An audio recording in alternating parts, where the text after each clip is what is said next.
Salam sejahtera, terima kasih karena bersama dengan saya di Nazilin Unity Channel. Pembangkang paling hodoh, tak reti bahasa sepanjang penggal ini. Itu tajuk berita yang paling menarik pada malam ini. Belum pernah ada pembangkang yang paling hodoh seperti ini, kata netizen. Dan belum pernah ada pembangkang yang setaksub ini, kata mereka. Bayangkanlah mereka sanggup melakukan apa saja untuk coba menjahanamkan kerajaan perpaduan yang hebat ini. Biasalah kan, kalau sudah hebat, orang akan dengki dan coba menghancurkannya. Pembangkang paling hodoh tak reti bahasa sepanjang penggal ini, kata penulis di Harapan Daily. Seorang penulis dan pengamat politik menyifatkan tindakan ahli-ahli parlimen pembangkang di Dewan Rakyat semalam sebagai pembangkang paling hodoh, sadis, dan tidak reti bahasa. Ia susulan beberapa insiden panas yang mencetuskan dan menyaksikan ahli-ahli parlimen bertikam lidah sehingga mencetuskan kemarahan yang dipertua Dewan Rakyat Tan Sri Johari Abdul. Muhammad Sayuti Omar menerusi hantaran di Facebook berkata, "Bukan senang untuk mengurus sidang Dewan Rakyat apabila ada ahli bersikap liar, tidak tahu adat dan menghormati antara satu sama lain. Sekarang ini satu budaya turut menular di dalam Dewan Rakyat. Seakan-akan sudah muncul orang yang membuli. Di luar sini kita bercakap tentang solidariti terhadap Zara. Kita sedang bersolidariti untuk menentang bully dengan slogan kami benci bully. Tapi di dalam Dewan Parlimen ada pula segolongan ahli parlimen yang coba menonjolkan bully. Mereka mengajak orang bertumbuk, berpukul pula di luar dewan. Video sudah menular sekarang menunjukkan beberapa orang ahli parlimen daripada pembangkang dengan gaya dan lagak sombong seakan-akan membawa orang lain bertumbuk. Itu satu tindakan bully sebenarnya, membuli ahli parlimen lain. Jadi kalau kamu benci bully, inilah dia bully. Bully orang tua. Saudara-saudara sekalian. Kesian saya tengok Johari Abdul bila dia berdepan dengan beberapa ekor wakil rakyat begini. Sampai kena menjerit dan mengerdik macam halau lembu kerbau. Lembau kerbau. Saudara-saudara sekalian, ini satu tindakan yang betul-betul kita tidak boleh terima. Sebelum kita teruskan ulasan ini, izinkan saya berkongsi dulu dengan Anda semua. Ini terapi imun Transfer Factor for Life. Terapi imun yang meningkatkan daya imun badan kita sehingga 400%. Secara umum dan ringkasnya, apabila imun badan kita lemah, apabila imun badan kita jadi bodoh, apabila imun badan kita bertindak bodoh dan tidak bijaksana, kita mudah kena penyakit, kita tak sembuh daripada penyakit, akar penyakit bertumbuh, bersarang di dalam tubuh badan kita. Imun badan kita tidak lagi bertindak menghapuskan akar tersebut. Tapi dengan adanya terapi imun, penemuan paling bersejarah dalam dunia kedokteran ini, ia mendidik imun badan kita menjadi kuat, mendidik imun badan kita menjadi bijaksana untuk mengenal mana satu lawan, mana satu kawan dalam tubuh badan kita, lalu dia akan menghapuskan akar-akar penyakit tersebut. Dapatkan produk yang hebat ini melalui nomor telepon saya yang tertera, dan ini mungkin jawaban kepada doa Anda selama ini. Produk ini lulus KKM, diperakui dokter-dokter di seluruh dunia dan juga halal. Dapatkannya sekarang, kau jangan tangguh-tangguh lagi. Saudara, bayangkan saya rasa bukan sekadar ahli parlimen kerajaan yang dibuli, tetapi Johari Abdul, seorang speaker dewan pun pada pendapat saya turut dibuli. Mereka tak dengar lagi apa yang Johari Abdul, speaker dewan, katakan. Mereka jerit sana-sini, sampailah speaker sudah marah. Dibuli oleh ahli parlimen yang hodoh ini. Sikap baik dan diplomasi dan timbang rasa diamalkannya tidak membuahkan hasil yang baik. Sepanjang penggal parlimen dalam pemerhatian saya, sesi inilah sikap pembangkang paling hodoh, sadis dan tak reti bahasa. Semalam sesi sidang Dewan Rakyat berlangsung agak kecoh lebih kurang 7 menit. Apabila beberapa ahli parlimen saling bertikam lidah sehingga mencetuskan kemarahan Johari Abdul yang menyifatkan ia sebagai memalukan. Apa benda ni? Wakil rakyat apa macam ni? Very shameful of you all. Shameful, sangat memalukan kamu semua, memalukan. Datua pun bukan budak-budak nak bergaduh, katanya. Pergaduhan itu kemudian meleret-leret sehingga tular rekaman video dari dalam parlimen menyaksikan ahli parlimen Pendang, Awang Hashim, menunjuk isyarat bertumbuk kepada ahli parlimen Jelutung RSN Raya. Rekaman itu menjadi perdebatan hangat dalam kalangan pengguna media sosial.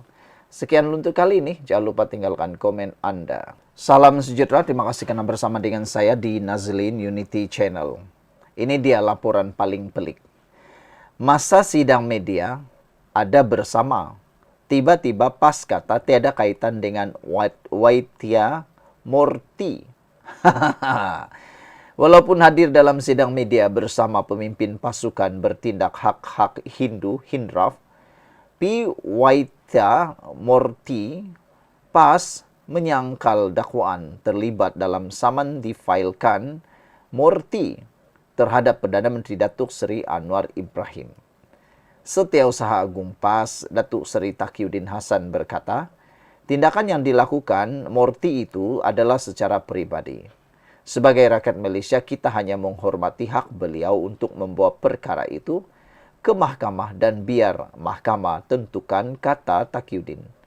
Kita PN tidak terlibat sebagai satu pihak atau satu parti kepada tuntutan ini. Itu kedudukan kita, kata Taqiyuddin yang juga Ketua WIP Perikatan Nasional pada sidang media di bangunan parlimen hari ini. Tapi yang mengejutkan ialah inilah sikap dia. Sudah ada bukti, menyangkal pula. Gambar tidak pernah menipu. Biar gambar berbicara, kata netizen. Lihatlah gambar yang tertera, terpapar sekarang dalam video ini. Anda kenal siapa orang tu? Entahlah, mungkin orang atau kembar sejoli. Pelanduk dua serupa lah kan. Turut hadir Ketua Pembangkang Datuk Seri Hamzah Zainuddin dan beberapa ahli parlimen bersatu lain termasuk Saifuddin Abdullah, Mas Emeriati Samsudin dan Wan Ahmad Faisal Wan Ahmad Kamal.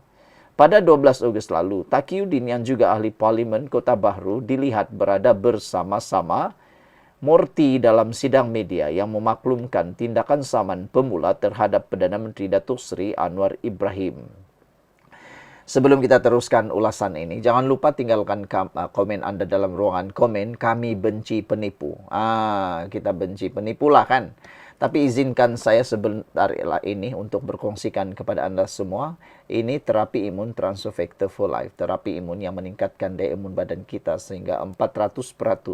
Secara umum dan ringkasnya, apabila imun badan kita jadi lemah, apabila imun badan kita jadi bodoh, apabila imun badan kita tidak lagi bertindak hebat, kita kena penyakit, kita mudah kena penyakit dan penyakit bersarang di atas tubuh badan, di dalam tubuh badan kita. Apabila imun badan kita jadi lemah dan bodoh pula, ia tidak dapat mengenal mana satu lawan, mana satu kawan, lalu menyerang diri kita sendiri. Tapi dengan adanya terapi imun ini, meningkatkan imun badan kita dan mendidik imun badan kita menjadi bijaksana untuk mengetahui mana satu kawan, mana satu lawan dalam tubuh badan kita, kita boleh sembuh daripada semua jenis penyakit karena imun badan kita lah yang menghapuskan akar penyakit yang bertumbuh di dalam tubuh badan kita selama ini. Dapatkan produk yang hebat ini melalui nombor telepon saya yang tertera. Dan ingat, produk ini lulus KKM, diperakui oleh dokter-dokter di seluruh dunia dan juga halal. Kalau Anda sudah berdoa bertahun-tahun untuk penyembuhan Anda, mungkin inilah jawaban yang Tuhan sediakan hantar untuk Anda semua. Saudara-saudara sekalian, di hujung sidang media berkenan, Taqiyuddin juga turut menjawab soalan berkaitan undi tidak percaya terhadap Perdana Menteri. Pemimpin PAS itu kemudiannya berdiri sebaris dengan Morty dan beberapa individu lain memegang dokumen berkaitan saman tersebut. Kehadiran Taqiyuddin yang juga Ketua WIP Perikatan Nasional dalam sidang media itu mengundang kecaman banyak pihak. Rata-rata menyifatkan PAS begitu terdesak dan tergamak bersekongkol dengan sesiapa sahaja demi menjatuhkan Anwar, termasuk Morty yang pernah dikutuk parti tersebut semasa era pentadbiran Kerajaan Pakatan Harapan PH pada tahun 2018 lalu. Dalam paparan gambar yang kita terima di dalam laporan di Harapan Daily ini bertarik Februari tahun 2022, Februari 22 tahun 2022, Harakah Daily menulis Ramasamy serlah sikap anti-Islam. Dan pada November 18 tahun 2018, Harakah Daily pernah juga menyatakan tajuk berita pecat dakwa gugur kerakyatan Waithie. Ini satu hantaran ataupun berita daripada Harakah Daily. Tapi akhirnya sekarang ini mereka pula bersekongkol dengan Ramasamy dan juga Murthy. Jadi, apa sebenarnya pendirian PAS ini? Ini satu tindakan yang benar-benar terdesak. Mereka sanggup bersekongkol dengan sesiapa sahaja demi menjatuhkan Anwar Ibrahim. Sekian untuk kali ini. Jangan lupa tinggalkan komen Anda. Bye-bye. Najib belum menang lagi. Kemarin keputusan di Mahkamah Tinggi menyatakan kekalahan kepada ataupun rayuan Peguam Negara, Jabatan Peguam Negara ditolak oleh mahkamah. Ramai orang sudah menganggap kononnya Najib menang. Tapi sebenarnya Najib belum menang lagi. Apabila Mahkamah Persekutuan hari ini menolak rayuan Peguam Negara berkait isu kebenaran untuk Najib Razak meneruskan permohonan semakan kehakiman. Ada yang bertanya, adakah ini bermakna bekas Perdana Menteri itu sudah menang dan hari ini boleh mula ditahan di rumah? Jawapan dia ringkas, Najib belum menang lagi.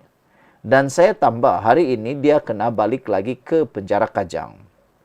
Keputusan Mahkamah Persekutuan hari ini hanya bermakna permohonan semakan kehakiman Najib berkaitan kewujudan titah edendum akan kena didengar semula di Mahkamah Tinggi Kuala Lumpur. Itu sahaja, tidak lebih dari itu. Keputusan hari ini hanya bermaksud Mahkamah Persekutuan menolak rayuan Peguam Negara untuk menghalang supaya semakan yang dikemukakan Najib itu daripada didengar di Mahkamah Tinggi. Sebelum kita teruskan ulasan ini, jangan lupa tinggalkan komen Anda dengan tanda pagar Najib masih di penjara. Sekarang saya ingin kongsikan kepada Anda semua, ini terapi imun Transfer Factor for Life. Terapi imun yang meningkatkan daya imun badan kita sehingga 400%. Secara umum dan ringkasnya, apabila imun badan kita lemah, apabila imun badan kita jadi bodoh, apabila imun badan kita tidak bertindak kuat lagi, kita kena penyakit. Kita susah sembuh daripada penyakit dan paling teruk sekali, kita tidak akan sembuh daripada penyakit sekecil-kecil manapun dan kita selalu sakit. Tapi dengan imun badan kita yang dipertingkatkan, diajar, dididik menjadi kuat dan bijaksana melalui terapi imun ini, imun badan kita akan mengenal mana satu lawan, mana satu kawan dalam tubuh badan kita, lalu menyembuhkan kita daripada semua jenis penyakit. Cepat dapatkan produk ini melalui nombor telepon saya yang tertera dan mungkin ini ialah jawaban kepada doa Anda selama ini untuk sembuh. Produk ini lulus KKM, diperakui halal dan juga diperakui dokter-dokter di seluruh dunia. Dapatkannya sekarang melalui nomor telepon yang tertera. Sekarang, saudara-saudara, seperti biasa, para penyokong tegar Najib dan mereka yang sewaktu dengan mereka, yang malangnya tidak begitu faham prosedur sebenar semakan kehakiman, bersorak gembira. Ini kerana mereka terasa tersalah faham dan menyangka Najib yang telah pun disabitkan bersalah sebulat suara oleh 9 orang hakim dalam kes jenayah keuangan terbesar di Malaysia. Jenayah kleptokrat, bahasa mudah jenayah songlap uang rakyat, melibatkan SRC Internasional, anak syarikatuan MDB pada masa Meteria, telah menang dan boleh mula menjalani hukuman penjara di rumah. Sorry guys, not too soon. Saya banyak mengendalikan kes semakan kehakiman dahulu dan saya tidak pelik dengan keputusan Mahkamah Rayuan dan Mahkamah Persekutuan kerana apa yang berlaku sekarang ialah banyak lagi benda yang akan menyusul. Dalam permohonan semakan kehakiman ada 2 peringkat level yang Najib kena tempuh. Peringkat pertama, dia perlu dapatkan kebenaran leave dari mahkamah untuk membolehkan mahkamah dengar permohonan dia untuk dengar merit semakan kehakiman itu. Dalam kes Najib, asalnya kalah di Mahkamah Tinggi, dia tidak dapat kebenaran. Selepas itu, dia merayu ke Mahkamah Rayuan dan dia menang. Keputusan majoriti memihak kepada Najib. maknanya Mahkamah Rayuan putuskan sepatutnya Mahkamah Tinggi harus kena bagi kebenaran kerana ada kes. Selepas itu, Kamar Peguam Negara AGC memfailkan rayuan ke Mahkamah Persekutuan bagi mengenepikan keputusan Mahkamah Rayuan tersebut. Dan hari ini Mahkamah Persekutuan tidak benarkan rayuan AGC dan minta kes didengar semula di Mahkamah Tinggi. Selepas di Mahkamah Tinggi akan mendengar semula sama ada permohonan semakan kehakiman Najib itu benar-benar bermerit atau tidak bermerit, itu prosedurnya.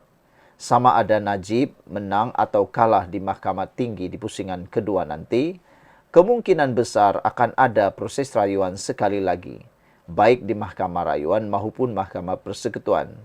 Jadi Najib kena tunggu lagi, tidak tahu hingga bila. Sementara itu, kita semua tahu Najib masih ada baki beberapa kes lagi yang melibatkan kes jenayah dan juga kes sivil yang ada kaitan dengan 1MDB.